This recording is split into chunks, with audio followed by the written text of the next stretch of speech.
Bonjour messieurs, dames. On va pas tarder à commencer, donc bienvenue sur cette table ronde sur la rencontre entre l'IA, nos entreprises et la RSE. Avant de commencer, je vais bien évidemment, comme tout début de conférence, vous demander de bien vouloir mettre vos téléphones sur silencieux, s'il vous plaît, pour respecter le débat et qu'on ne soit pas interrompu. Et puis, je vais accueillir donc les intervenants, si vous voulez bien prendre place autour de la table ronde. Alors rassurez-vous, on va faire un tour de table pour les présenter. Hein. Mais avant, une fois que tout le monde sera installé, avant on a la chance cette année sur ProDurable de mettre la poésie à l'honneur avec le collectif Les Poétiseurs qui est présent dans toutes les conférences, hein, chaque début de conférence. Alors les Poétiseurs, c'est un collectif de poètes, d'entreprises qui réenchantent les organisations et la RSE grâce à la magie de la poésie. Et donc, nous avons le plaisir d'accueillir Lorraine Ducret, qui est franco-américaine, qui connaît bien l'IA parce qu'elle a travaillé chez Google, mais c'est aussi une poétesse. Et donc, Lorraine, je te cède la place pour cet instant un petit peu suspendu.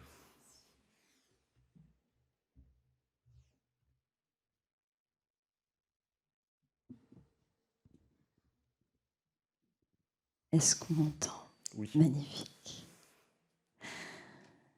Quand j'entends IA, j'entends une question simple. Simple comme bonjour.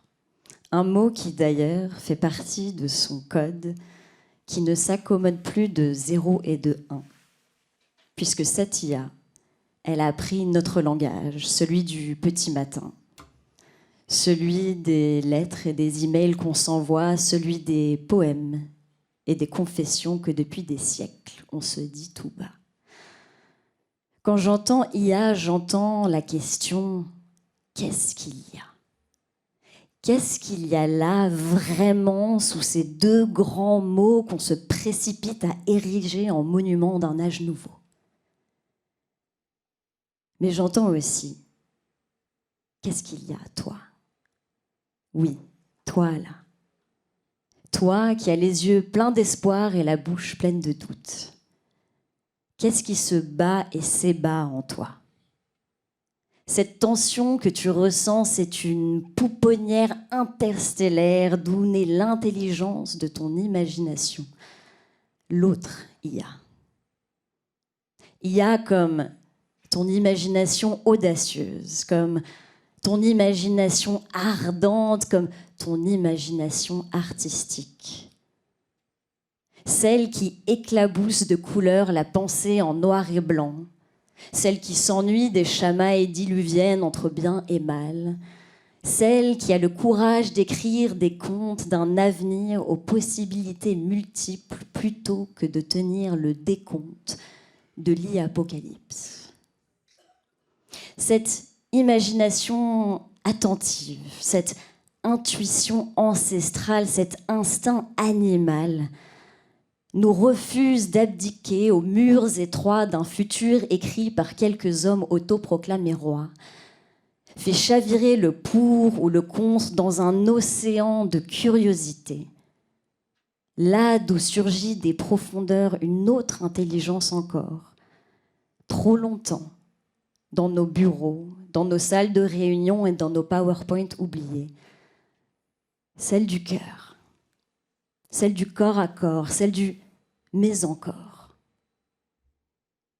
À l'heure où la machine fait vaciller l'autel du « cogito ergo sum », du « je pense donc je suis », mettons enfin le genou à terre, à même l'humus, à même l'humilité, afin d'ériger là où elle mérite cette intelligence mère qui nous enseigne le courage de dire « sentio ergo sum », je ressens, donc je suis. Plutôt que de faire face à l'IA, et si la question était quelle face révélons-nous quand nous transcrivons notre monde à coups de data? Façonnés dans notre langage à notre image, y inscrivons-nous toute l'urgence d'une productivité qu'on sait bien ne jamais être rassasiée, car que valent les promesses de plus de temps libre si nous ne savons que faire de cette liberté? Où y inscrivons-nous toute notre écoute, toute notre capacité au doute, tous nos oui-et plutôt que nos oui-mais? Ce qu'il y a avec l'IA, c'est que c'est un miroir grossissant duquel on n'échappera pas. Serons-nous narcisses, obsédés par cet anthropocène qui tarde à sortir de scène? Ou alors, y décèlerons-nous nos angles morts, ces zones d'ombre d'où de nouveaux mondes pourront éclore? Merci beaucoup et belle discussion.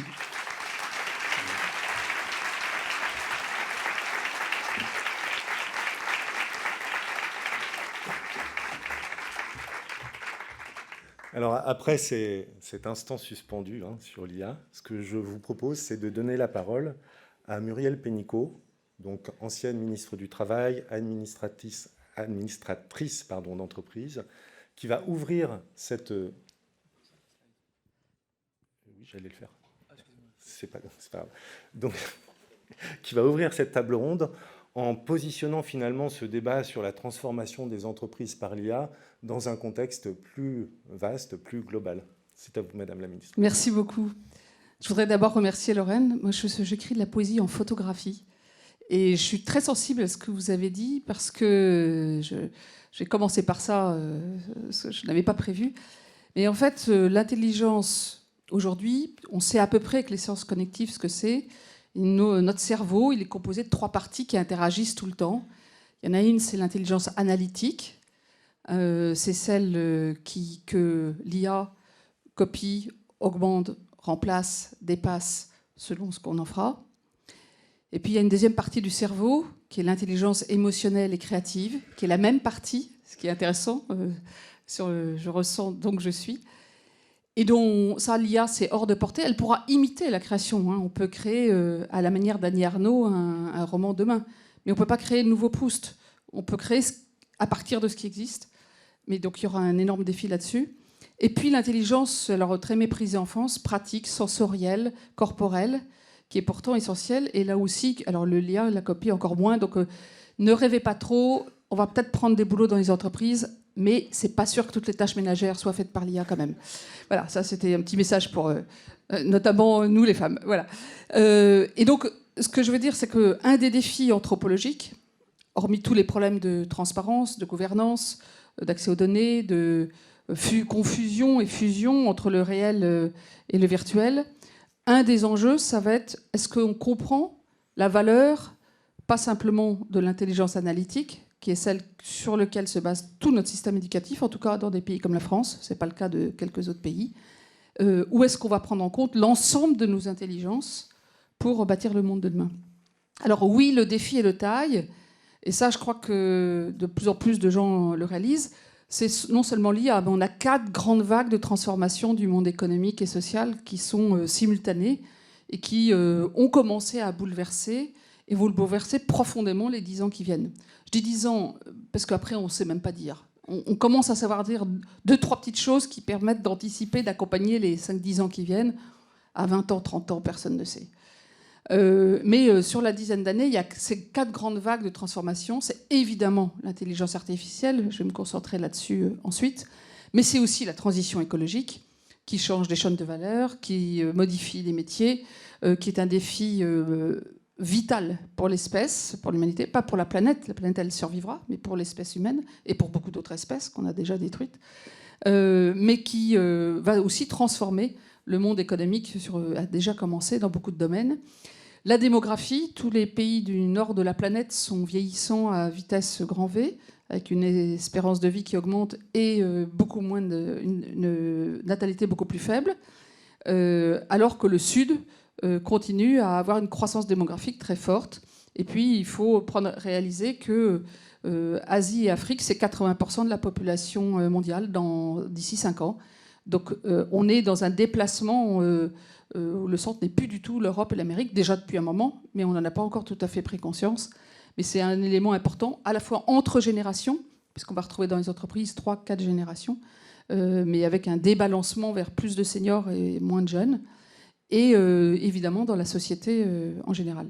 Puis la quatrième vague, très amplifiée, très accélérée depuis le Covid, c'est le changement du rapport au travail qu'on constate partout dans le monde, avec la quête de sens, avec la recherche d'équilibre vie pro, vie perso, même si les deux sont devenus un peu poreux. C'est des attentes très différentes sur le plan social, non seulement de l'argent, mais il y a des gens qui refusent une carrière parce qu'ils ne veulent pas être manager. Chez les jeunes, ça devient de plus en plus fréquent. Et puis des attentes sociales sur du temps choisi, d'où le succès de l'auto-entrepreneuriat, du télétravail, et puis sous d'autres formes, à tous les niveaux sociaux, il y a des revendications aujourd'hui sur du temps choisi, parce que c'est maîtriser sa vie. Les attentes par rapport au management changent, les sujets d'inclusion et de diversité sont en perte de vitesse dans beaucoup de pays, à commencer par les États-Unis. Et ça, je pense qu'on n'avait pas prévu l'ampleur que ça prendrait il y a encore 2 ou 3 ans, et maintenant depuis 8 mois. Et pourtant, l'Europe tient bon sur ces sujets, et ça fait partie du sujet de la RSE. Donc, toutes ces 4 vagues, IA, transition écologique, démographie et changement du rapport au travail, ce sont des choses qui bouleversent déjà les entreprises, mais qui vont s'amplifier. Sur l'IA, la taille de l'ampleur, la vitesse et l'ampleur sont totalement inédites, même dans les révolutions technologiques précédentes. Ce qu'on estime entre FMI, OCDE et Banque mondiale, donc c'est assez fiable au milieu de tout ça, c'est que d'ici 10 ans, mais ça commence dès maintenant, d'ici 10 ans, c'est 1 milliard de jobs, 1 milliard d'emplois qui sont touchés dans le monde. Et encore, on parle que de l'économie formelle, parce que l'économie informelle, on ne sait rien dire. Et c'est quand même la plus grosse partie du travail dans le monde encore. Donc c'est 1 milliard d'emplois. Et dans les économies développées comme les nôtres, c'est 50 à 70% des emplois qui seront créés, détruits ou transformés. La plus grande partie, c'est transformé. Alors, quand c'est positif, c'est augmenter. Quand ce n'est pas, ça peut être diminué. Ça peut être, donc, je reviendrai sur les choix que nous avons devant nous. Mais la taille est totalement inédite. Et ce qui est nouveau aussi, c'est que cette révolution, je crois qu'à cette taille-là, on est obligé de l'appeler comme ça, elle va concerner et toucher surtout les cols blancs, les employés, les cadres, les managers, les experts, à la différence des révolutions technologiques précédentes, de la machine à vapeur en passant par la délocalisation et la désindustrialisation des usines en Europe vers l'Asie il y a 20-30 ans. Là, cette fois-ci, c'est un peu le cœur des classes moyennes et le cœur de ce qui tient souvent les entreprises qui va être touché. Donc ceux qui, d'habitude, sont ceux qui doivent conduire le changement, eux-mêmes s'inquiètent ou s'interrogent sur l'évolution de leur métier. Donc c'est les sujets de finance, de droit, de RH, de marketing, de vente, de communication, etc. etc. Il y a très très peu d'emplois et très peu de métiers qui ne vont pas être concernés. Alors par rapport à ça, quel est le défi si on mixe ce sujet avec le sujet de la RSE? D'abord sur le plan social, on estime aujourd'hui, ça c'est le WEF qui dit ça, qui a mesuré ça, que 65% des métiers que vont faire nos enfants n'existent pas encore. Alors on peut être effrayé, c'est vertigineux, on peut aussi être très réjoui. Parce qu'il y a aussi de l'efficacité, il y a la perte on peut réduire la pénibilité de beaucoup de métiers, la pénibilité physique, la pénibilité mentale par des tâches répétitives où il n'y a pas d'autonomie et beaucoup d'ennui. Mais c'est aussi évidemment un risque si on ne permet pas d'accompagner tous dans ce chemin.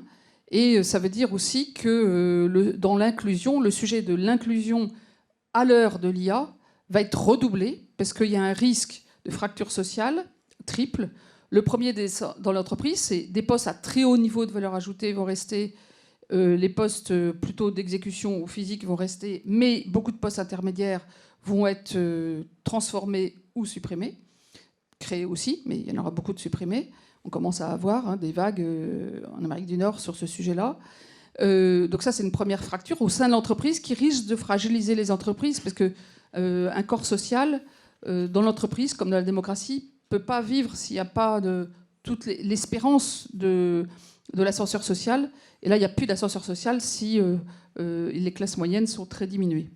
La deuxième fracture sociale, c'est entre ceux qui sont complètement illettrés. Déjà, on le dit pour Internet, 15% de la population de nos pays développés, la France compris, n'ont pas accès à Internet parce que soit ils ne savent pas lire et écrire, et il faut savoir lire et écrire, soit parce que la technologie les dépasse complètement. Et ça n'est pas que des gens de plus de 80 ans. Il y a des gens de 20 ans, il y a des gens de 40 ans. Donc ce sujet-là va prendre une ampleur encore plus grande, ce qui veut dire qu'il y a besoin d'éduquer non pas à la technologie, mais à la compréhension de ce que c'est l'IA, ce qu'on peut en faire, ce qu'on ne peut pas en faire, pour choisir son destin qui va être essentiel. Et puis la troisième fracture sociale, c'est quand même la division du travail mondial, parce que l'IA, pour l'instant, elle ne l'apprend pas toute seule. Et vous savez comment elle apprend ? Il y a 150 millions d'ouvriers du clic dans le monde, qui sont en Asie, en Asie du Sud-Est, en Inde et en Afrique, qui sont en général des jeunes, qui sont payés 1 ou 2 dollars par jour, qui passent leur journée à détourer des images et dire non, ça, c'est pas ça, et qui entraînent l'IA. Donc le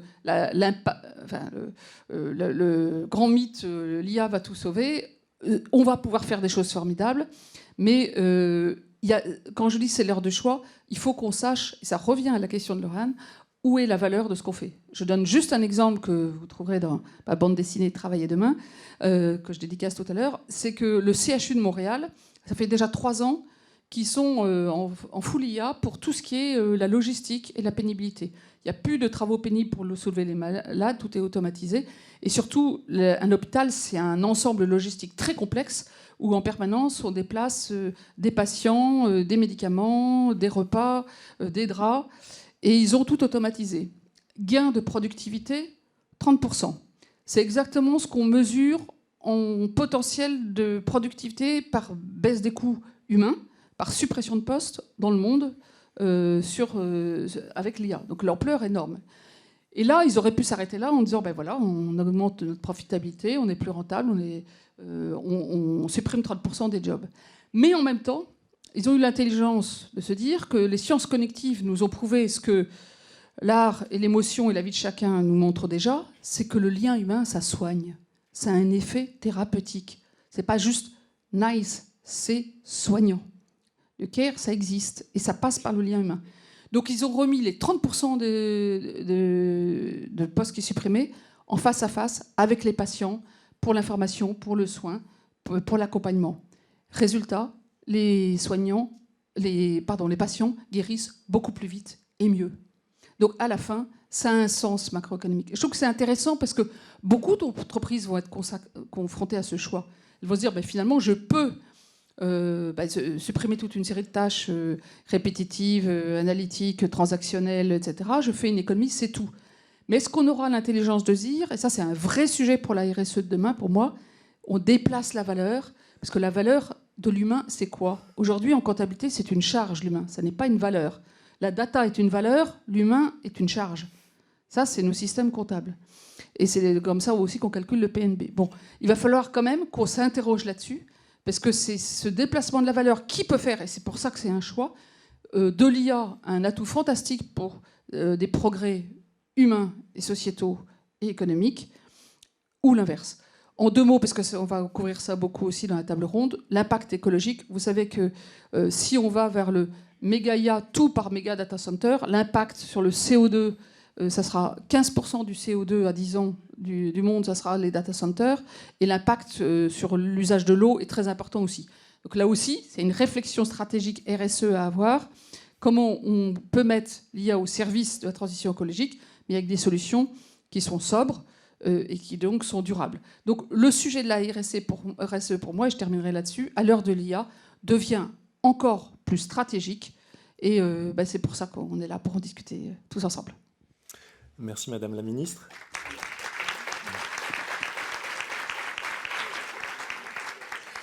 Alors avant de débuter la table ronde, je pense que maintenant tout le monde connaît Muriel Pénicaud, je vais quand même présenter nos autres invités, en commençant par Hélène Le Thénault.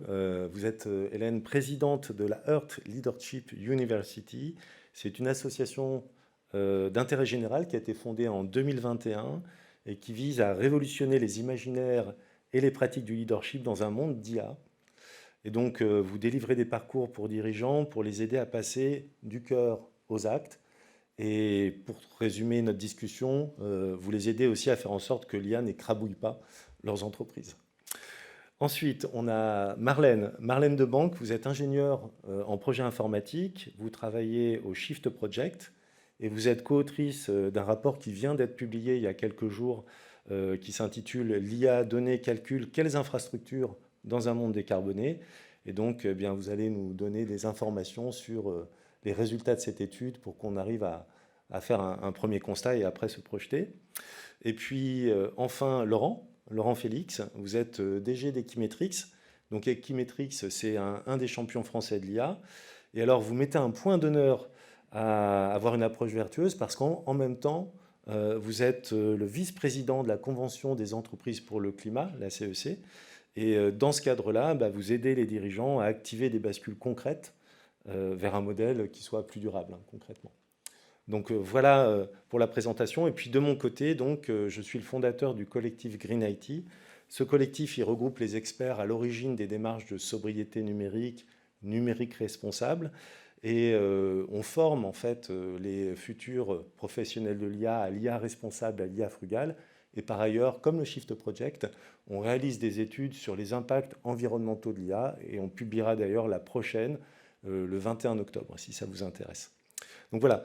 Pour replacer le contexte qui a déjà été bien décrit par Muriel Pénicaud, je vais vous donner 2-3 chiffres clés avant d'entamer vraiment la table ronde. L'IA est partout. Donc en préparant cette table ronde, j'ai découvert que 42% des cadres en entreprise l'utilisent déjà, qu'il y en a 72% qui veulent l'utiliser, mais que plus de la moitié des cadres qui l'utilisent aujourd'hui le font de façon pirate. Ce n'est pas encore géré en fait par l'entreprise. Donc ça pose déjà un premier sujet. Elle touche tous les secteurs d'activité.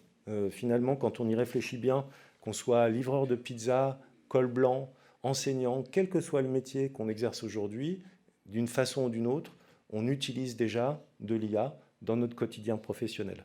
On l'a vu, ça a été évoqué, son impact environnemental, il est colossal. Donc, Madame la ministre a donné déjà quelques chiffres. Marlène en donnera d'autres. Mais juste pour vous donner un premier repère, pour structurer un petit peu le débat, selon cette étude que Marlène Debanque nous détaillera, l'IA, c'est 2 fois les émissions de la France en 2030. Donc c'est vraiment colossal et monstrueux, ça fait peur d'une certaine façon. Et comme vous l'avez dit, Madame la ministre, d'un autre côté, l'IA, elle pourrait doper la productivité, elle peut améliorer les services publics, elle peut améliorer les offres des entreprises, mais tous les économistes ne sont pas d'accord. Il n'y a pas de consensus. Et finalement, on peut se poser la question, en fait, est-ce que l'IA, est-ce qu'on n'est pas en train d'attaquer un nouveau cycle de destruction créative, tel que ça a été défini par l'économiste Schumpeter, où on détruit pour créer quelque chose de nouveau. Donc c'est face à, en fait, tous ces signaux contradictoires qu'on a décidé d'organiser cette table ronde pour répondre à cette question. Finalement, le titre de la table ronde, comment l'IA va transformer nos organisations et puis la RSE. Alors, pour structurer le débat de la table ronde, comme on est sur le thème de l'héritage, sur cette édition de ProDurable, on a décidé de la structurer en 3 temps. Le premier temps, c'est les constats. De quelle IA est-ce qu'on hérite? Quelle est la situation finalement? Et donc, on va faire un premier tour de table pour poser un petit peu le sujet avec ce qu'on sait aujourd'hui, où on en est, de quoi on hérite. La deuxième partie, ça sera l'ambition, ça sera une partie plus courte, où là, on va rêver un petit peu tous ensemble, et puis on va essayer de définir dans quel monde on rêve, de l'entreprise, de la RSE, et plus généralement de la société, quelle est la place qu'on veut donner à l'IA dans ce contexte. Et puis, dans une troisième et dernière partie, là, on rentrera dans le concret, et puis on se posera la question des moyens concrètement, comment on fait pour construire notre legs, finalement, et transmettre à nos enfants des entreprises qui ont été transformées par l'IA, une société qui a été transformée par l'IA, mais telle que nous la souhaitons, concrètement. À chaque fois, évidemment, on essaiera d'évoquer les aspects à la fois humains et les aspects environnementaux. Et donc, on va commencer le débat. Je voulais juste vous dire, parce que vous êtes nombreux et nombreuses dans la salle, vous allez probablement avoir des questions qu'on va aller garder pour la fin. Et on a prévu un temps de questions et de réponses. Donc, on va essayer, je me tourne vers les différents intervenants, on va essayer de tenir le timing pour vous donner la parole pendant 5 à 10 minutes de session de questions et de réponses. Voilà, donc c'est parti. On va commencer la table ronde, hein. Et puis pour commencer cette table ronde, je vais me tourner vers Laurent, qui est un peu notre monsieur IA, un peu l'expert du sujet. Et je pense que c'est important de commencer par définir ce que c'est l'IA concrètement. Et donc, est-ce que Laurent, vous pouvez nous donner une idée de c'est quoi l'IA? Alors assez rapidement, mais parce qu'on connaît tous les IA génératives, mais c'est peut-être pas que ça concrètement. Bonjour à tous. Oui, en effet, on pourrait y passer des heures, mais j'ai bien compris la consigne. Et donc, l'IA, en gros, il faut un peu le démystifier, hein, ça n'est qu'un programme informatique qui mange des données et ressort un résultat. C'est entre guillemets pas plus que ça. Des programmes plus ou moins gros. Et en simplifiant, il y a 4 types d'IA, dont l'IA générative. Il y a le premier IA qui est l'IA déterministe. Je ne vais pas être technique, vous n'en faites pas. C'est l'IA dans lequel vous mettez des données, vous lui donnez les règles à appliquer et il les applique. Typiquement, dans les exemples que Madame la ministre donnait tout à l'heure dans l'hôpital, il y en a plein. Le fait de lire les radios et de détecter ou d'aider à la détection de signaux de cancer, de tumeurs, c'est l'IA déterministe qui est derrière. Ensuite, il y a un IA qui observe un phénomène pendant longtemps et qui en déduit les règles qui le régissent et qui après applique ces règles-là. Il y a plusieurs noms. Appelons ça l'IA prédictif. Voilà. Il sert à faire des prévisions en observant les phénomènes passés. Et donc là, il applique des probabilités. Donc certains appellent ça l'IA probabiliste. Voilà. Et donc, si on regarde le grand public, c'est plutôt la météo peut être un exemple. Et dans les entreprises, c'est les prévisions de vente. Voilà. Si je donne 2 exemples. Et ensuite, il en reste 2. L'IA générative, donc celle-là, tout le monde la connaît. C'est l'IA qui génère du texte, mais maintenant de plus en plus, et vous en avez bien conscience, de l'image et de la vidéo, avec des conséquences d'impact environnemental assez différentes d'ailleurs. Et je finis par l'IA agentique, dont vous avez peut-être un peu entendu parler. C'est une sorte d'IA générative, mais très très spécialisée sur un sujet. Donc en gros, on a un agent personnel qui nous aide parce qu'il est expert d'un sujet, il a été formé pour ça, et il a une autonomie aussi à aller chercher, notamment sur Internet, toutes les informations dont il a besoin pour vous aider, pour remplir la tâche que vous lui avez demandée. Et donc il y a des IA qui sont comme ça. Et juste, je finis en disant que un programme informatique qui est une IA fait souvent appel aux 4 en même temps. Et donc le boulot d'entreprises comme la mienne, c'est de ça, c'est de faire les meilleures combinaisons de tous ces types d'IA pour répondre à la problématique qui est la nôtre. Alors Laurent, pour continuer justement à poser un petit peu le sujet, vous êtes un acteur de l'IA, donc forcément vous connaissez le marché. Et moi, ce qui m'intéresse, c'est en termes quantitatifs, maintenant qu'on a compris ce que c'était ces différents 4 types d'IA, ce qui m'intéresse, c'est de comprendre quel est le taux d'adoption aujourd'hui dans les organisations, les entreprises privées et publiques. En France, concrètement, on en est où? C'est un taux d'adoption qui est, disons, je dirais, très fort quand on regarde les chiffres. Et après, je donnerai un peu de nuance. Il y a plus de la moitié des grandes entreprises qui ont déployé massivement l'IA, c'est-à-dire qui ont ouvert l'IA générative. C'est-à-dire qu'ils ont ouvert à l'ensemble de leurs salariés un Secure GPT, comme ils peuvent l'appeler par exemple. Et en revanche, quand on en regarde l'usage, les usages qui sont liés à l'entreprise, curieusement, ne sont pas forcément les premiers usages qui sont faits par ces salariés. Et donc on y reviendra sur l'utilité de l'IA et l'intentionnalité qu'on y donne. Mais donc, adoption, dans les grandes entreprises, adoption massive et même des plans massifs de déploiement. En revanche, l'utilisation utile pour l'entreprise, là, on a encore beaucoup de chemin à faire. D'accord. Alors ça, c'est l'aspect quantitatif. Et dernière question pour Laurent, après on passera à Marlène pour parler des aspects environnementaux. Donc on a compris qu'il y avait une adoption qui était rapide et massive. La question que je me posais en préparant cette table ronde, c'est qu'est-ce qui motive les entreprises? C'est-à-dire, qu'est-ce qu'elles font concrètement avec? Si vous pouvez nous donner quelques usages très concrets. Oui. Au-delà de l'hôpital, pour le coup, puisqu'on a déjà eu des exemples. Avant de répondre à cette question-là, l'approche de l'entreprise aujourd'hui, ou de la grande entreprise, je trouve qu'elle est questionnable sur l'IA. C'est-à-dire que, en général, ce sont les pouvoirs informatiques dans l'entreprise qui disent « je vais construire un plan de déploiement de l'IA ».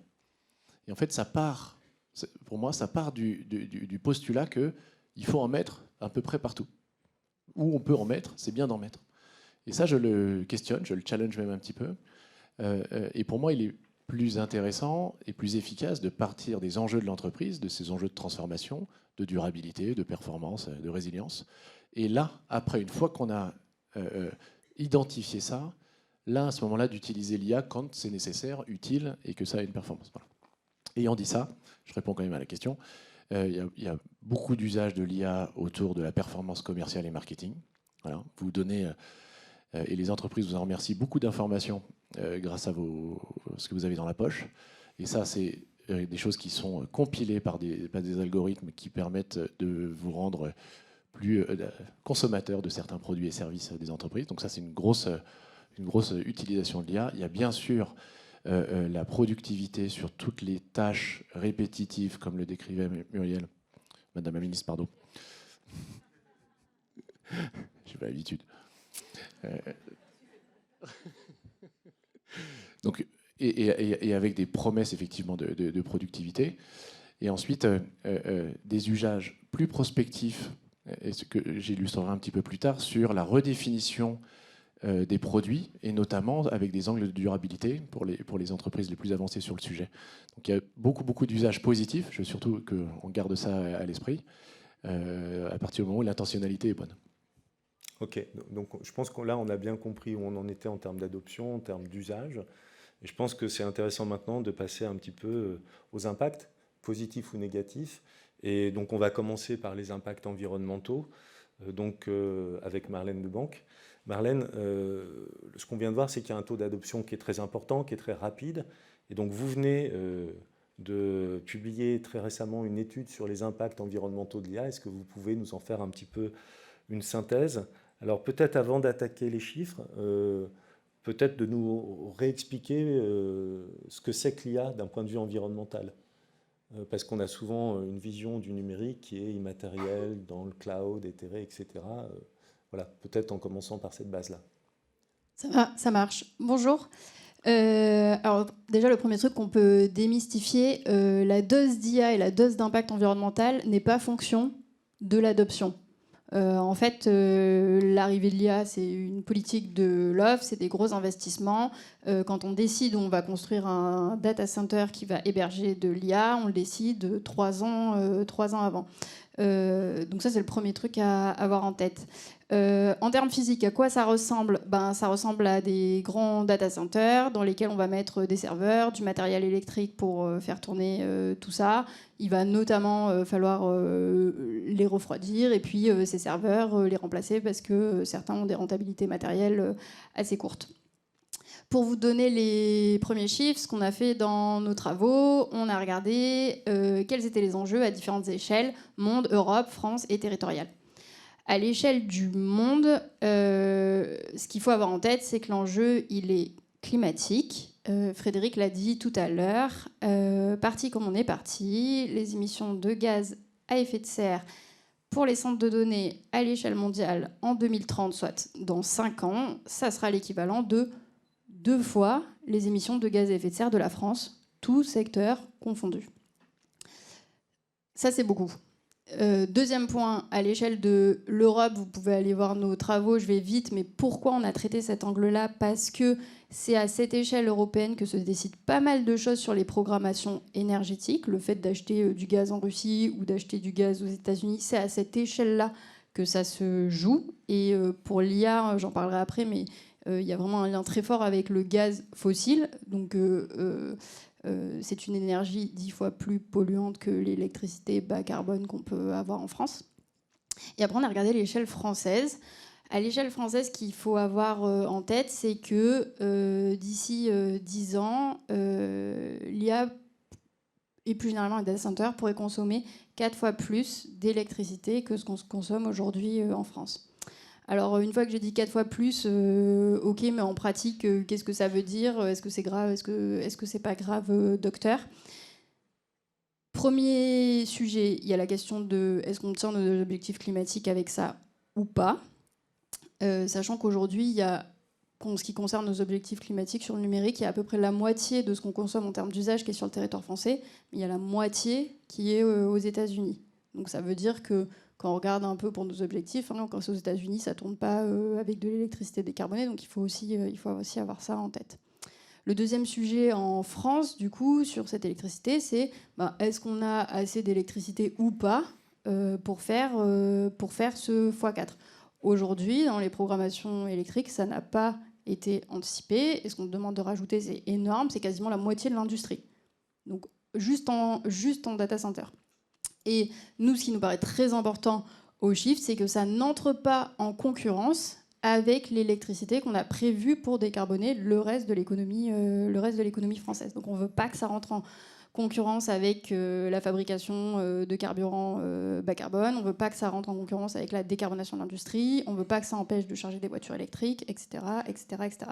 Donc ça, c'est vraiment, en France, le sujet sur lequel il faut être extrêmement alerte. Ce n'est pas un sujet pour l'année 2024 ou 2025, parce que si on décide de construire des centres de données en 2025, en fait, leur conso d'électricité max, elle est max dans 10-15 ans, parce que on va le temps de les construire, puis les serveurs, on les met petit à petit, etc. Donc c'est vraiment regarder dans le futur et se dire en 2035, on a besoin de quoi comme électricité ? Est-ce qu'avec ces data centers, ça rentre ou pas ? Et c'est ça qui nous paraît important à cette échelle-là. C'est une question que je voulais vous poser, c'est à partir du moment où on dit qu'on fait x4 sur la consommation électrique, on va pas faire x4 sur nos centrales nucléaires en France, donc est-ce que ça va générer des conflits ? Je veux dire, est-ce qu'il va falloir choisir entre alimenter des IA en électricité ou d'autres secteurs d'activité ? Oui. Enfin, soit ça, soit on rajoute plus, soit aussi on rajoute plus de capacité de production élec. Donc là, on a regardé un petit peu ce que ça veut dire. Hein. Ce que ça voudrait dire, c'est... Il faut du temps pour construire les centrales nucléaires. Donc... J'y arrive juste après. C'est une excellente remarque. Ce que ça veut dire de faire ce x4, ça veut dire qu'aujourd'hui, ce qu'on a prévu d'installer sur notre territoire en termes d'énergie renouvelable, éolienne, centrale nucléaire, par rapport à ce qu'on a prévu, en gros, on en rajoute 1 sur 4 pour l'IA. Donc à chaque fois que vous avez un débat quelque part sur une éolienne ou une centrale nucléaire, vous rajoutez 25e quelque part juste pour l'IA. C'est ça que ça veut dire. Et après, il y a la question du timing. Si on arrive à mettre du bas carbone, tant mieux. Et en fait, si on n'arrive pas à mettre du bas carbone, vous inquiétez pas, les États-Unis ont prévu de vous livrer avec l'IA le gaz fossile pour brancher dessus. Donc oui, en fait, c'est vraiment ça l'enjeu en termes énergétiques qu'on a à gérer. Et la dernière échelle qu'on a regardée, c'est l'échelle territoriale, puisque un centre de données, c'est quand même un gros machin qu'on installe à un endroit. Alors, c'est pas forcément c'est grand, mais c'est pas forcément très très grand parce que c'est l'industrie la plus électro-intensive qui existe. Donc en fait, c'est hyper concentré, mais ça prend toute l'énergie. Et donc en fait, on regarde un peu déjà ce qui se passe à d'autres endroits. Donc par exemple en Irlande, la ville de Dublin elle a été saturée par les data centers. Ils avaient plus d'élec, ils ont dit non, et après ils ont dit si quand même, on va aller vous brancher au gaz. Donc c'est du gaz fossile qui pollue 10 fois plus parce qu'il y a plus d'élec à Dublin. À Marseille, c'est un autre sujet. Il y avait les data centers sur le port, donc ça prenait pas mal de l'élec. Et là, la ville a dit mais ce serait bien quand même d'avoir de l'élec pour faire les bus et pour faire l'électrification de navires à quai. Donc on a sorti les data centers de la ville de Marseille. Maintenant, ils sont à 15 km en dehors de la ville de Marseille. Et donc dans ces cas-là, il y avait vraiment des conflits locaux, pas que autour de l'électricité, mais l'électricité en est un. Et nous, le deuxième conflit dont on pense qu'il faut quand même réfléchir un peu, c'est le sujet de l'eau. Parce qu'en fait, quand on met un data center quelque part, il est là pendant 15 à 25 ans. Quid de l'eau à cet endroit-là dans 15 à 25 ans ? Est-ce que c'est une région dans laquelle il y a des stress hydriques ? La périphérie de Marseille, je suis pas sûre. Enfin, je pense qu'il faut faire quand même l'exercice de se projeter un peu dans 15 à 25 ans. Qu'est-ce que ça veut dire à cet endroit-là ? Pour finir sur cette partie environnementale, j'ai une dernière question pour vous, Marlène, et puis après on passera un peu à l'aspect humain quand même, qui est très important avec... Et donc, juste pour finir sur cet aspect-là, moi, je me posais la question. Il y a une annonce de Google qui nous dit oui, mais nous, Léa, vous inquiétez pas, on a divisé par 10 la quantité de ressources informatiques nécessaires pour faire le job. Et donc, est-ce que les gains d'efficience des acteurs de l'IA ne vont-ils pas compenser ces impacts qui nous font peur ? Donc, en gros, est-ce qu'on va aboutir à 2030 ou 2050 avec des impacts qui augmentent en valeur absolue ? Ou est-ce que finalement, on va réussir à les contenir, voire les réduire grâce à ces gains d'efficience ? Parce que c'est une vraie question qui se pose, compte tenu de l'utilité potentielle de l'IA. D'une certaine façon, les gains d'efficacité, de façon générale, ça découpe. S'ils n'étaient pas là, il y aurait plus d'émissions. Mais en même temps, ça peut aussi créer du business moins cher. Donc, s'ils n'étaient pas là, peut-être il y aurait moins d'explosion de l'offre. Ce qu'on appelle l'effet rebond. Ce qu'on peut dire là, quand on regarde derrière nous sur ce qui s'est passé dans la filière centre de données, depuis 15 ans, il y a de l'efficacité de fou furieux. Tout le monde, on interroge n'importe quel ingénieur, il travaille sur de l'efficacité, et il y en a, mais il y en a la blinde, et à tous les niveaux, de data center, au niveau du hardware, au niveau du software, et en fait, ça n'empêche pas qu'il y ait une explosion de l'offre. Donc, il y a de l'efficacité, youpi, c'est cool, mais en fait, c'est pas le sujet. Le sujet, c'est quelle quantité d'offres on installe. Okay. Et dernière idée, puisque quand vous parliez tout à l'heure de l'héritage, sur le sujet de l'IA, c'est pas trop un problème d'héritage. Enfin, là, ce qu'on dit là sur les impacts, ce qu'on est en train de faire en ce moment, quoi, c'est les décisions du moment. C'est nos ingénieurs, la moitié, ils sont formés pour aller travailler dans ces boîtes-là. Quand on parle de mettre l'épargne des Français dans ces boîtes-là, enfin, quand on parle de décarboner une cimenterie qui est là depuis 60 ans, là, il y a de l'héritage. De fermer une raffinerie qui est là depuis 100 ans, il y a un sujet d'héritage. Là, c'est plutôt ce qu'on fait maintenant, quoi. Donc, ouais, on hérite de 2-3 situations géopolitiques très complexes, je sais, mais c'est pas la même chose que d'autres secteurs. Je vois Laurent qui lève son micro. N'hésitez pas à rebondir les uns sur les autres. Par contre, il va falloir faire un peu plus court parce qu'on ne va pas tenir le timing. Promis. J'interviens 10 secondes. Non, pour illustrer le côté explosion de l'offre, c'est qu'en 2 ans, la taille moyenne des LLM, donc des gros systèmes d'IA générative, a été multipliée par 10 000. Donc si tu fais divisé par 10, là c'est x 10 000. Oui, donc au final, ça augmente.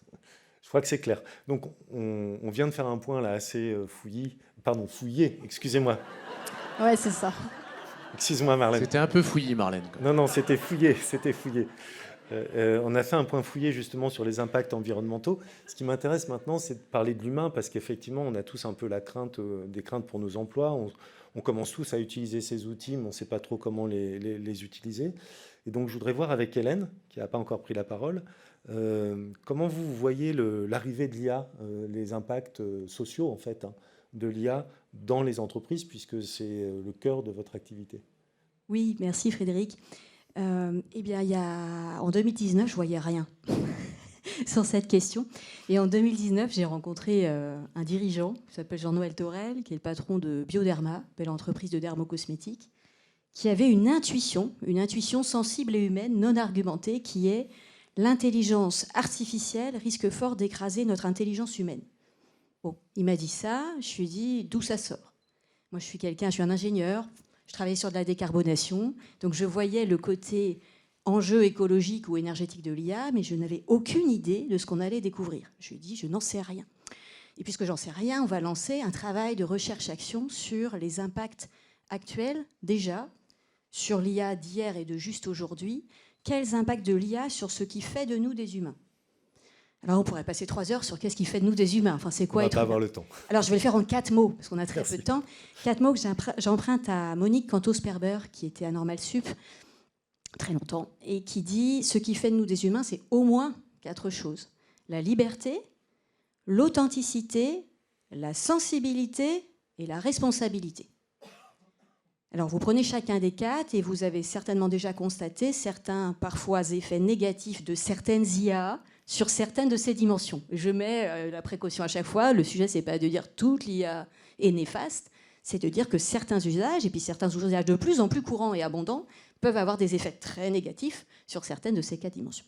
Munis de ce constat de départ, on a fait un travail de terrain en 2024, en partenariat avec le Centre des jeunes dirigeants, qui est un réseau partenaire de notre association, pour regarder des cas d'usage concrets où il y avait eu des mésusages de l'IA avec des impacts humains et organisationnels négatifs.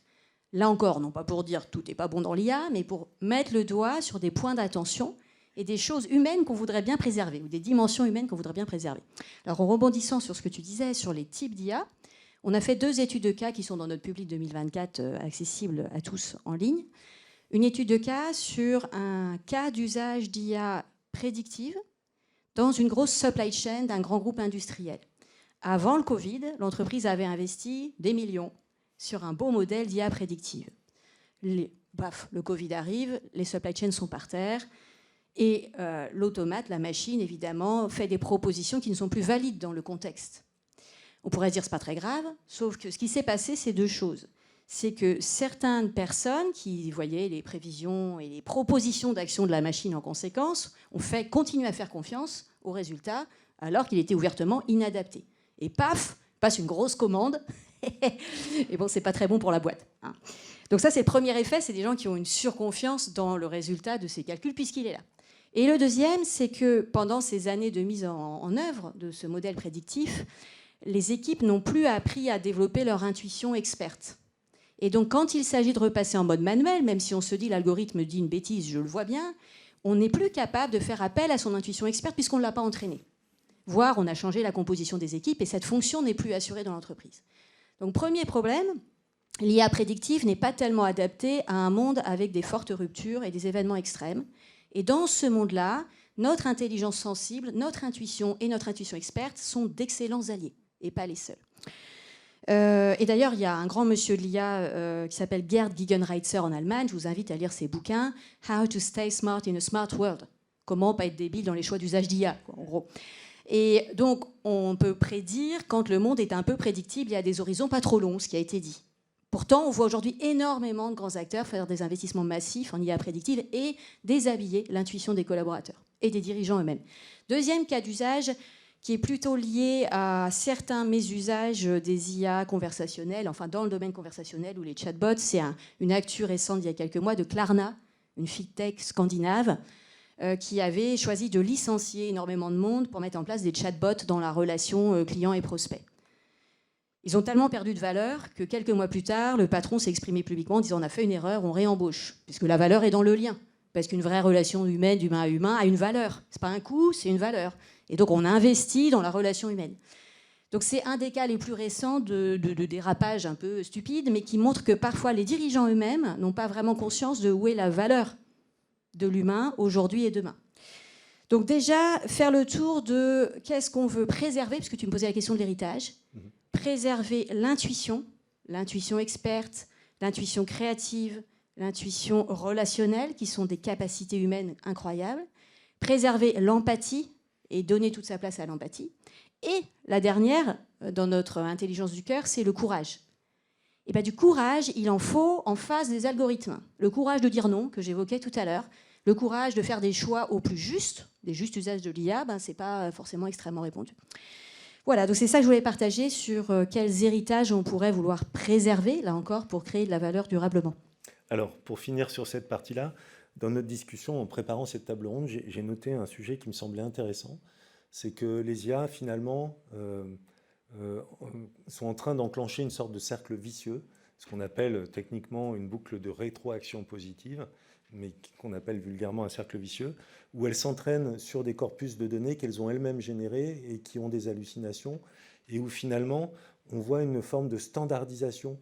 Il y a un risque en tout cas de standardisation lié à l'IA, et un appauvrissement finalement de ce qui fait la différence d'un être humain, d'une entreprise, la culture et la marque en fait finalement de l'entreprise, et qui est complètement... Oui.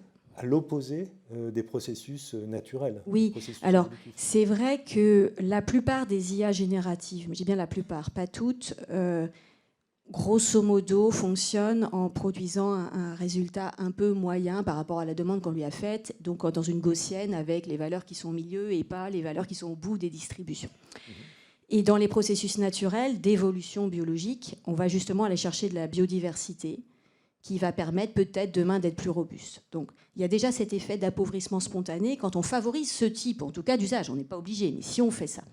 Et le deuxième problème, c'est celui de, non pas l'appauvrissement spontané par ces usages, mais la manipulation de ces outils pour justement canaliser une trajectoire, voire même produire des informations massives et avec un message potentiellement faux sur un concurrent pour bousiller le concurrent. Et on commence à voir ce type d'attaque de guerre économique outillée par l'IA.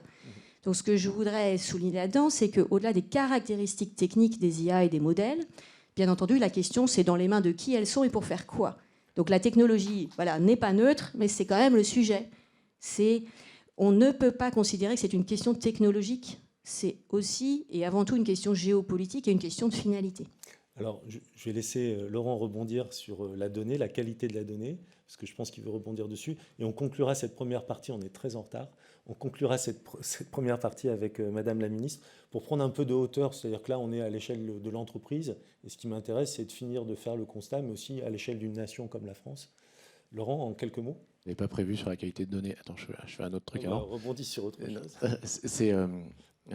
Donc moi, je suis au contact des grandes entreprises et comme je vous disais tout à l'heure, il y en a qui, beaucoup ont donné accès à un Secure GPT d'entreprise. Et puis de toute façon, chacun d'entre nous a accès à un moteur d'IA générative.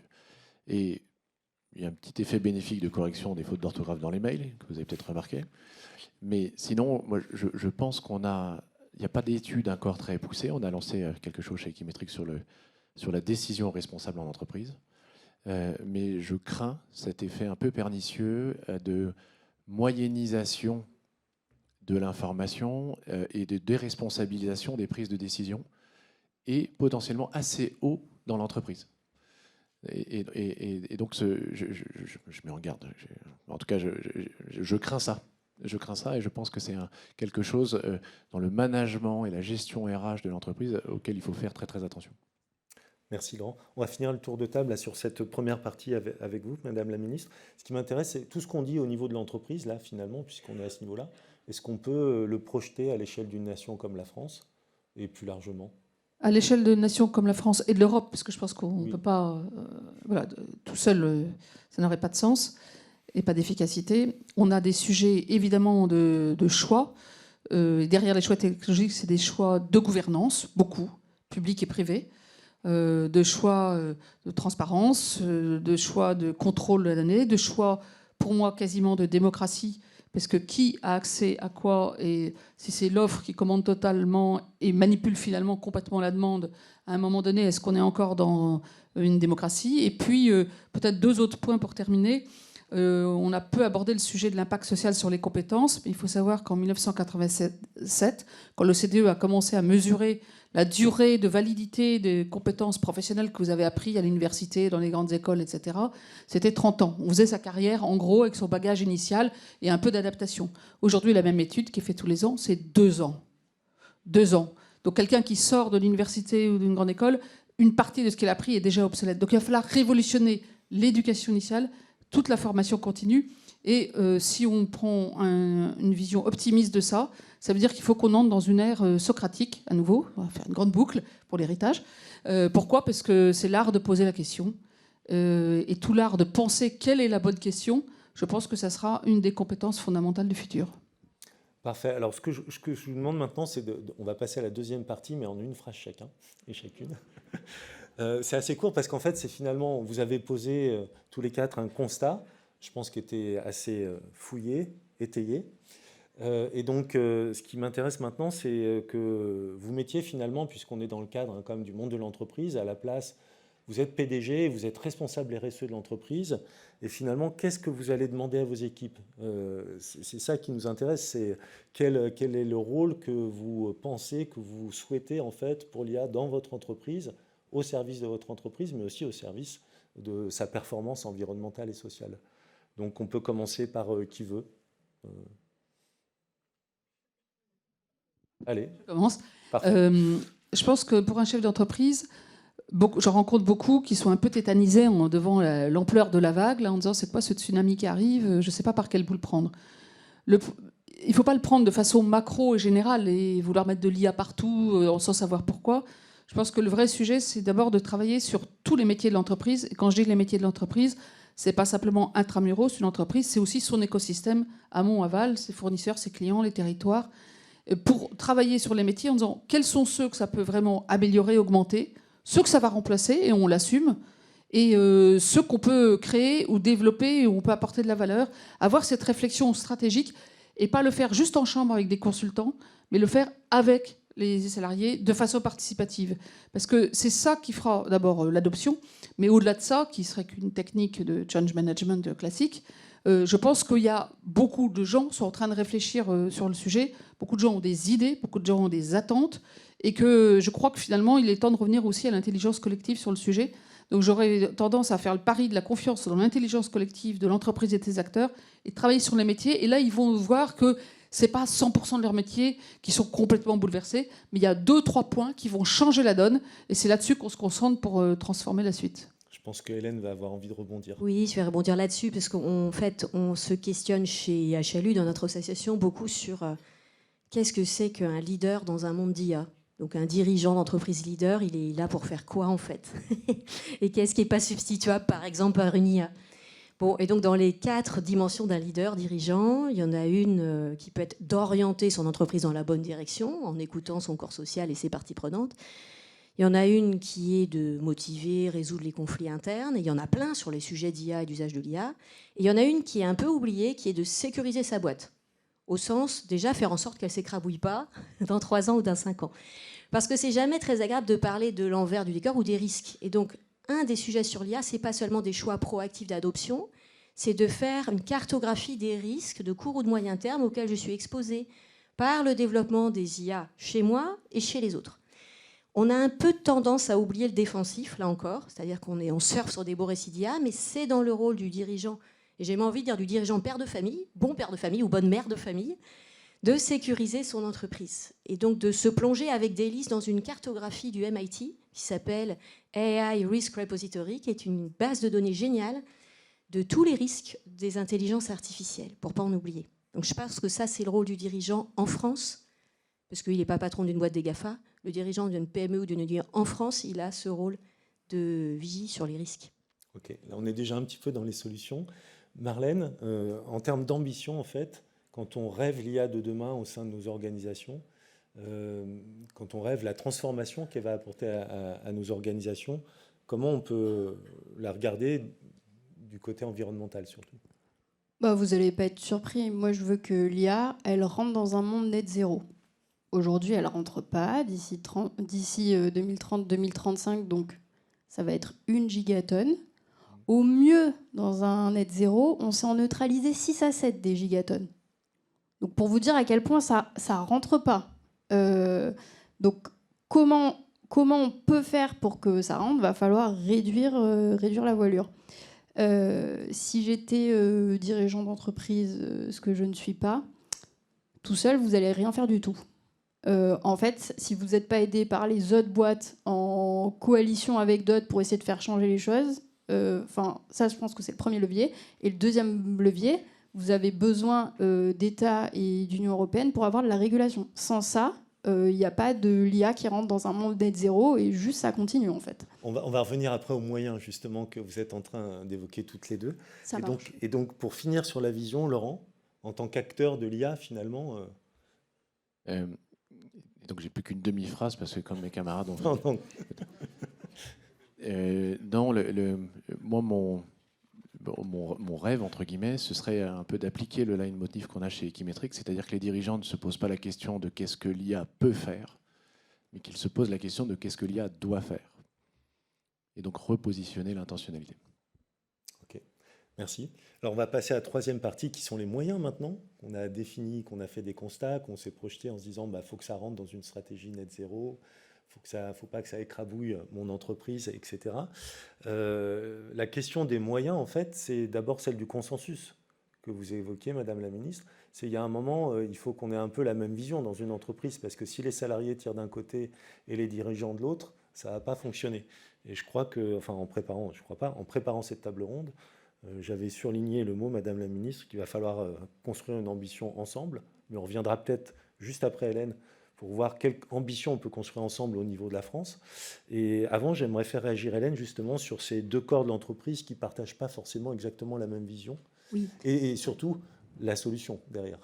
En fait, avec tous les ateliers qu'on a pu faire, avec des comités de direction, des équipes entières, des administrateurs, membres de conseil d'administration, on constate que les visions de l'avenir, de ce qui est souhaitable déjà, sont assez divergentes. Les visions de ce qui est probable sont divergentes. Et les visions de vers où on veut aller sur l'IA sont divergentes. Donc c'est un peu désaligné à tous les étages. C'est rare qu'il y ait un bon alignement. Donc la question que ça amène, c'est du coup qui décide. Si les personnes ne sont pas complètement alignées, y compris après une phase de délibération, de discussion en interne, qui va décider qu'on investit tant de millions dans l'IA? Bon, assez généralement, les choix d'investissement se passent en haut des pyramides de pouvoir. Et ce qui est intéressant, c'est qu'il y a pas mal d'études internationales qui montrent des écarts entre la désirabilité de l'IA, entre le corps social et les strates de direction. Dans les strates de direction, il peut y avoir une surreprésentation de techno-optimisme, de techno-confiance, d'envie de progrès technologique, Alors que le corps social, lui, peut être concerné évidemment par des suppressions ou des évolutions d'emploi à court terme, et d'autres effets d'ailleurs, pas forcément souhaitables. Bon.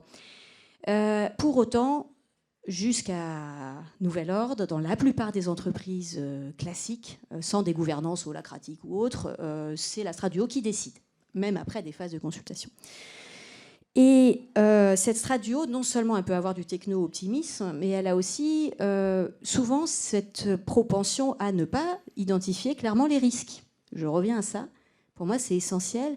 Dans ce processus de délibération, il faut se projeter dans le futur et en même temps avoir très bien regardé les risques de court terme et de moyen terme. Ça devrait être le rôle de la strate du haut, mais quand la strate du haut ne le fait pas, elle a besoin de tout le monde pour écouter les effets potentiels. Et ils sont multiples. Et ils sont d'ailleurs pas tous tracés ou prévisibles. Donc cette phase de délibération est essentielle et devrait amener à des évolutions de gouvernance dans les boîtes. Je finis avec ça. C'est-à-dire que les justes choix d'IA qu'on a pu observer, je vais citer un cas, je ne sais pas s'ils sont dans la salle, Norcis, qui est une très belle SS2I entreprise à mission, inspirée des principes de la permaculture, une perma-entreprise, justement est passée par tout un long processus de codécision et de délibération pour essayer de prendre les bonnes décisions de juste usage des IA. Et c'est extrêmement riche parce que sont remontées énormément de considérations que la direction n'avait pas en tête. Voilà. Donc c'est ça ma conclusion, c'est la bonne gouvernance peut amener des meilleurs choix d'usage des IA. Alors on voit que première solution, c'est la gouvernance. Au niveau, si on se projette, Madame la Ministre, au niveau de la France, est-ce qu'il n'y a pas aussi une problématique de formation ? C'est-à-dire que vous êtes l'ancienne ministre du Travail. Pour pouvoir travailler avec de l'IA, encore faut-il avoir été formé, mais là, c'est un sujet qui devient national, quelque part. C'est un sujet qui est, oui, un peu universel maintenant, et qui est donc national aussi. Moi, je crois beaucoup, compte tenu de ce que j'ai dit sur la validité des compétences, c'est 2 ans aujourd'hui en moyenne. Alors vous imaginez, dans 10 ans, après 10 ans d'IA intensif, on ne sait même plus ce que ça veut dire. Donc il va falloir complètement révolutionner la manière dont on apprend. C'est non seulement apprendre à apprendre, mais c'est que toute situation de travail doit être apprenante. Des boucles de rétroaction. Alors il y a quelques organisations trempenantes, hein, il y a des entreprises qui sont lancées là-dedans, Michelin est un bon exemple, où en fait toute occasion professionnelle doit être la question de se dire mais qu'est-ce qu'on a appris ? Qu'est-ce qu'on a appris qu'on a fait bien ? Qu'est-ce qu'on a appris qu'on n'a pas fait bien ? Qu'est-ce qu'on a appris qu'on découvre qu'on ne sait pas, qu'on devrait apprendre ? Mais ça, en boucle permanente.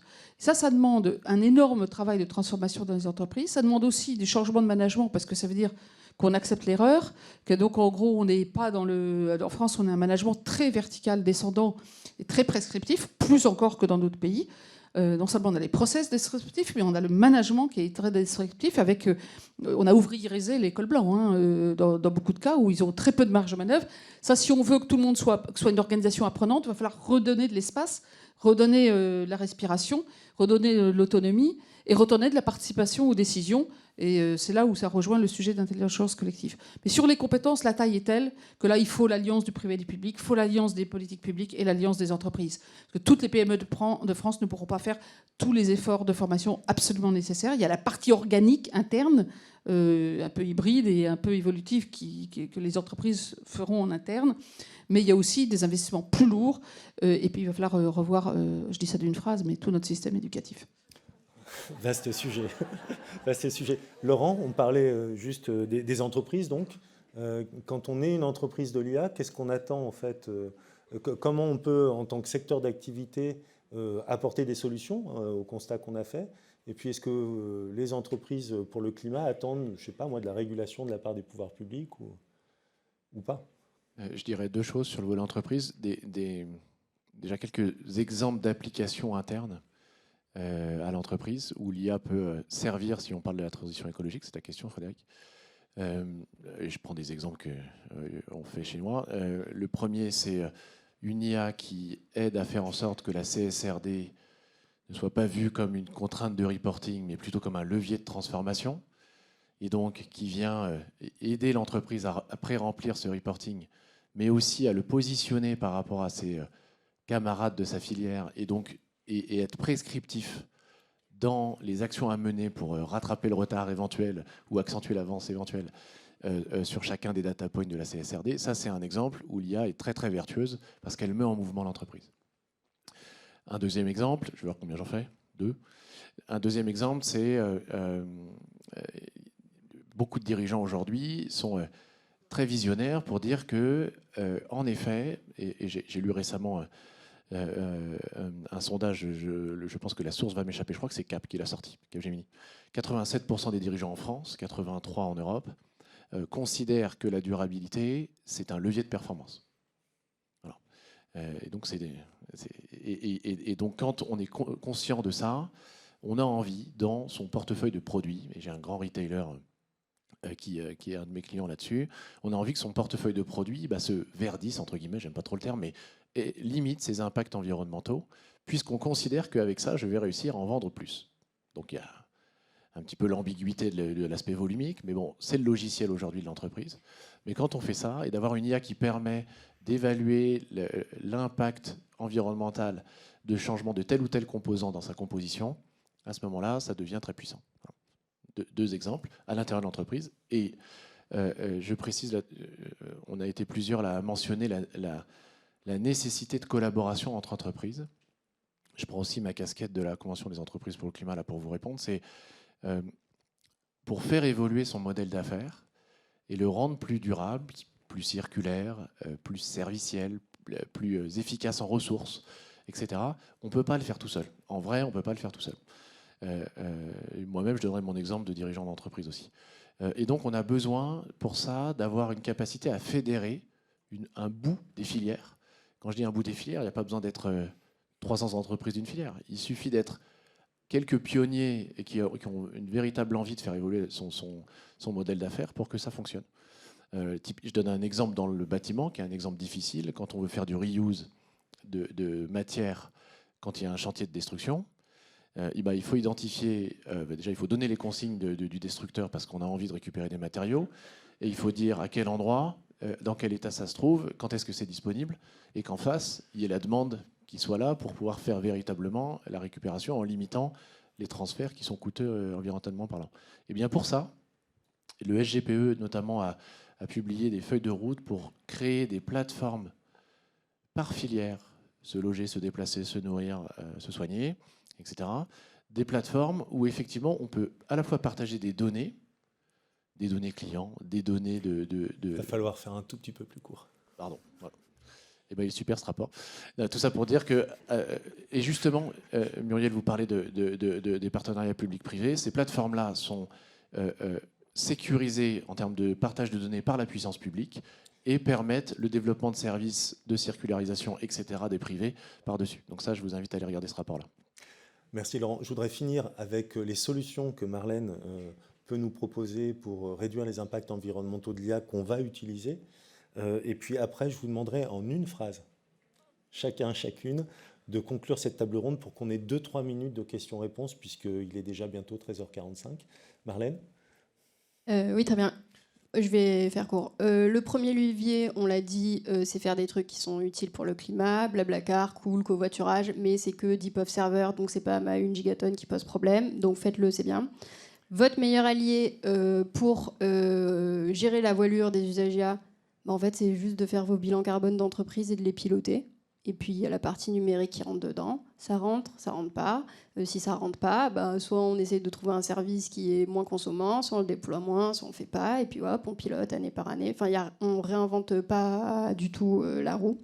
Et le dernier sujet, c'est aussi le sujet de la formation, mais avec un angle un peu différent, qui est que quand on a travaillé sur la formation continue pour les actifs sur les sujets climatiques, en fait, tous les gens qui travaillent là-dessus se font piquer leur budget par l'IA. Donc en fait, il y a une vraie concurrence. Donc l'ambassadeur climat qui a été là pendant 3 ans, non, mais tu vas faire ambassadeur IA maintenant. Donc c'est vraiment ça. Ah non, du budget pour faire ton étude environnement, non, on n'a pas cette année la sécurité de l'entreprise, ça va pas très bien et tout. Par contre, il y a le POC IA là, à 100K qui se balade. Donc c'est vraiment ça la réalité sur le terrain. Le changement climatique et la transformation des entreprises, je suis désolée, c'est pas fini. Donc il faut continuer à sécuriser ces ressources, que ce soit financières, humaines, pour continuer à bosser sur la transformation climat. Ok, merci. C'était très court, parfait. Si on conclut cette table ronde, avant de passer à 2-3 minutes de questions-réponses, est-ce qu'en une phrase, vraiment l'idée clé que vous souhaiteriez que le public retienne, est-ce que vous pouvez nous donner une idée clé? Alors qui veut commencer? peux désigner, mais... Je commence et je fais Merci, très Laurent. court. Si je réponds à la question de comment l'IA va... ou même est-ce que l'IA va transformer nos organisations et la RSE, je dirais l'IA doit transformer nos organisations et la RSE, et encore une fois, avec l'intentionnalité de ce qu'on fait. Ça fait 3 fois que je le dis, mais je pense que c'est... Mais c'est très bien de le important pour répéter. Merci. Hélène? Je vais enchaîner sur une phrase simple, c'est si ça vous dit, lisez cette étude gratuite de HLU faite par Futurible, 3 futurs des intelligences artificielles à 2035 pour vous aider à diriger ou se diriger dans un monde d'IA. C'est un matériau prospectif gratuit en partage, avec dedans aussi 12 portraits robots de dirigeants. C'est pas des robots d'ailleurs, hein, des design fiction de dirigeants. Et donc, c'est une ressource pédagogique, puisqu'il va falloir s'éduquer dans notre rapport à l'IA et dans nos décisions stratégiques sur l'IA. Donc, c'est une ressource pédagogique HLU en partage. Sous-phrase dans la phrase, on fait un after pro durable ce soir à l'ESCP, porte de Champéret, sur la métamorphose du dirigeant de sa boîte. Vous êtes tous bienvenus.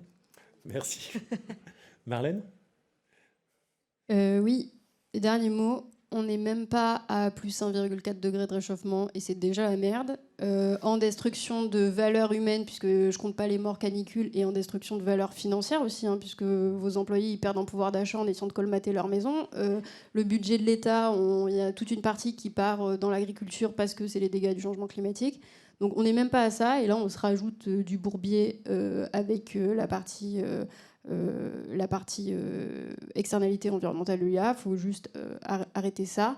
Et je pense qu'il faut prendre le réflexe de, quand on parle IA, ça y est, il faut parler climat, et est-ce que ça match ou pas. Quand on parle voiture électrique. C'est un peu bête dit comme ça, mais il faut vraiment se le dire. Si je cherche à développer l'IA, il faut que ça soit soutenable. C'est ultra bête, mais je pense que il faut cesser l'autruchade de on a le droit de parler d'IA sans parler climat. Je suis à percher, tout ça là, c'est fini. Quand on parle IA, on parle climat. Merci Marlène. Madame la ministre, pour conclure. Je crois qu'on est à l'heure des choix. La bonne nouvelle, c'est que rien de tout ce qu'on dit est une fatalité qui va nous tomber dessus comme le ciel sur la tête sans qu'on ait rien à dire. Alors moi j'ajouterais, quand on parle d'IA, il faut parler d'écologie, mais il faut parler climat, mais il faut parler social. Les impacts sociaux sont phénoménaux. Et je pense qu'il n'y a pas d'endroit où on parle climat, on ne devrait pas parler de social. Et donc quand on parle d'IA, on doit parler des deux. Mais je pense que l'intéressant, et je trouve que le débat nous le montre, il y a plein de choix à tous les niveaux, en termes de gouvernance, en termes de priorités stratégiques, en termes d'impact climatique, en termes d'impact sociaux, en termes de compétences. Donc, il ne faut pas se dire c'est le cataclysme ou ce qui va sauver le monde, c'est ni l'un ni l'autre. Mais par contre, il faut, à tous les niveaux, dans l'entreprise, dans les associations, au niveau des gouvernements, c'est le moment de faire des choix avec de l'intelligence collective sur ces sujets. Merci. Mais je crois qu'on peut applaudir nos intervenants.